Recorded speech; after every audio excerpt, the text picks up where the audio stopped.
still have the two that were on the table at your July meeting, the failure to comply with OCAS rules and regulations. And for anyone not familiar with the acronym, OCAS is OCAS, stands for Oklahoma Cost Accounting System. The second one was the untimely reports. And the third one added was the lack of financial transparency to local board members. Now with those three, board has full discretion at what level of accreditation you want to offer. And so for that to you all. So when we talk about these three deficiencies, board, these are things that we've continued to discuss and give you information around how problematic these can be. We believe that these F schools have to come off the F list. Have to. This has to be a sense of urgency. I refuse to sit back and watch kids go to failing schools year after year without dramatic action. You look at reading proficiency rates. I appreciate the discussion, but I also want to acknowledge it's a discussion. We need results. I advise the board that everything that we do today has to be based in results, and people have to be held accountable for the results. We can talk about this all day. We can offer plans, and that is part of it, and I understand that. But if we don't see advanced student outcomes, I believe that we have to hold the district accountable. The other side of this is the fiscal shape of the district. We have to do all we can. There cannot be a culture that allows embezzlement. There cannot be a culture that allows money to be passed around. And you can have all the procedures you want, but if employees are going around procedures, multiple employees, we have a district that's gone rogue in their bargain with taxpayers to be accountable for these taxpayer dollars. I believe that when we talk about any steps taken, we have to have some form for this board to continue to hold them accountable, not at the end of the year, not in 6 months.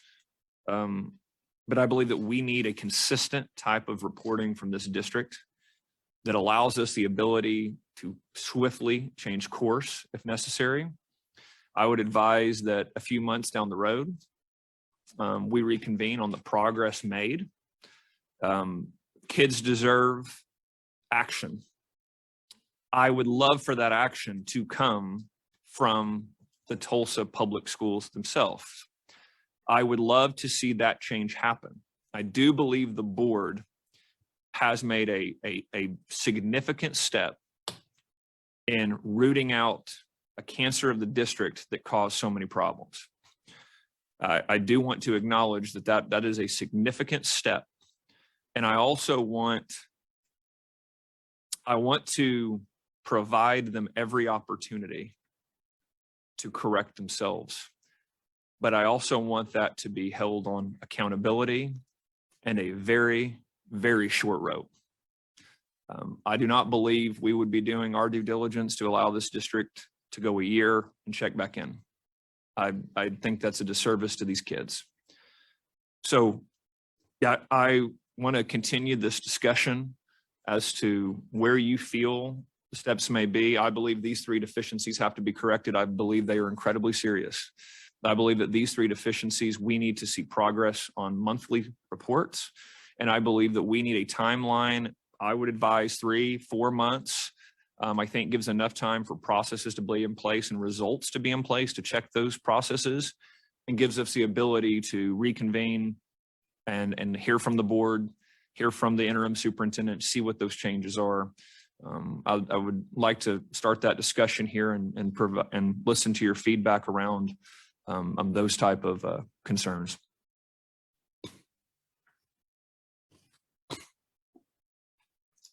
I would agree with the idea, accountability, just to make sure that all parties are still keeping their word, that if they could come back every, 2 to 3 months even, and just give a report to the board, one-on-one, that way we know that everyone's on the same page. That I think that would be a great idea. I agree with the reporting, but I'd like to see monthly. Okay. I think we have to be a helpful partner at this point, I believe, in the and demonstrate to the students, first and foremost, the public, that full transparency, clear goals, and work together with Tulsa as a stakeholder, and to parents to help our kids be successful. But I would like to see those deficiencies addressed on a monthly basis, just so we know what the plan is and where they're going with it. Suzanne, I'd like to ask, is that monthly reporting to the State Department monthly Yes. or coming to the Yes. board and addressing it to us at a monthly meeting? Whatever is the best course of action, the superintendent And feels you is- guys, we can do this, either way. We could Mhm. require the report to go to us that then I present to you all. We could bring in the interim or, board to come in and give us a 10-minute presentation. I mean, it's however you would like for that to go. At this point right now, in the short term at least, I would like to see monthly in-person reporting, only because this has been going on for much too long. Mhm. And I would like to see a solid course of action, transparency and accountability, at least for now monthly. And if we feel after a few months that this is going in a positive direction, maybe we could go to paper reporting or emails or some phone call or something like that. I agree. Okay. We can absolutely require that. Board, if there are no other comments, I'm willing to make a motion, but I want to make sure everyone's had an opportunity. My only comment on the money issue that I wanted to make was just that more money, I mean, we're already spending more money than we ever have on education. Tulsa receives $1,800 more per student on average than other school districts. And it might be just a reallocation that needs to be looked at. I don't know, but that was the only point I was going to draw out of the Sure. per student piece. And I do, I think part of what this board has to require of this district is to see, again, Dr. Marshall, I thought made some really great comments around there are resources there. When you see problems like this, resources have to be redirected with tight outcomes around those. She talked about the monitoring of progress. If there is not progress, drastic action has to take place. The plans that they lay out, they have to be aggressive. We have to see that, but we have to demand action in the short term. We have to focus this around outcomes because we cannot allow student performance to continue to slip. We cannot allow a year to go by before an issue is addressed.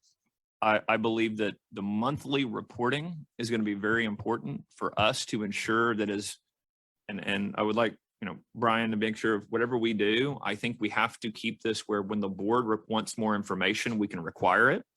If the board wants to find out more information around some of these specific items and wants to see more detail, that can be required. And again, I think a quick evaluation of progress has to happen because I see this as giving this district the opportunity to succeed. That being said, when you give someone this responsibility or this opportunity, with the opportunity comes great responsibility. So if they believe that they will take the drastic measures to turn this district around in the next 3 to 4 months, that would be great. That is what we all want.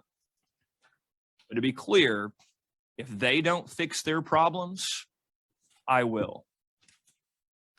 So I think we send a very clear message to them. We would love for the district to solve their problems. We would love for this to be a corrective action there. We will be monitoring it monthly, and there will be a real consequences within a few months if these measures aren't made. And then we will act with drastic measures if necessary to turn this district around. That is whatever we decide here with this today. I think the message has to be clear. We want you to solve it. If you won't, we will. So with that, I think what I've heard today is complete alignment in that we are fighting for the education of these students and kids. And what I think as a board we should do, and this is what I'm about to propose, is in the spirit of partnership, go through the accreditation recommendation and then outline those deliverables that help us stay aligned and stay focused on providing for these stakeholders, starting with these kids. So with that, if you'll allow me, I'm going to read out this proposed accreditation recommendation. Pursuant to the authority identified on the agenda, I move to approve the 2023 accreditation status of Tulsa Public Schools effective for the 2023-24 school year as accredited with deficiencies, and to require the following actions of Tulsa Public Schools. 1, a professional development plan to train teachers on the science of reading, identifying resources, costs, deployment timelines, and to make monthly in-person updates to the state board. 2, development of a corrective action plan for all schools designated with an F on the most recently issued State Board of Education school report card under section 70, these are hard to read, 70.0.S 1210.545, again, with monthly in-person updates to the state board. And finally, 3, development, publication, and execution of new internal controls, including provisions to specifically prevent and detect embezzlement with monthly in-person financial updates to the state board and local board that include the actual expenditures, encumbrances, and progress on new internal controls. And we have a motion. Do we have a second?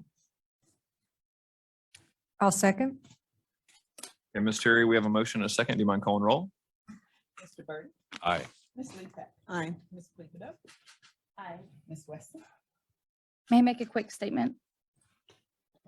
I believe as a state, we are better together, and I believe that we're witnessing a healing as we sit here today. I'm sure there's a weight lifted off of Tulsa, but make no mistake, this board is a board of accountability. We won't back down, and we won't give you a second chance on this. We're ready to take action. I've already had schools reaching out. There's a great reading program at more public schools. They're happy to help Tulsa with any of their reading initiatives. And thank everyone. And I'm going to vote yes for Tulsa schools today. Ms. Reynolds? Before I cast my vote, I do want to echo what board member Wesson said, and also add that I think it's critical that we act as a strong and integral part or partner with Tulsa, that we remain vigilant and work alongside the Tulsa Public School Board to give the kids, especially the most vulnerable kids, the opportunity to succeed. We will act if we're forced. We prefer not to, but transparency and accountability are critical.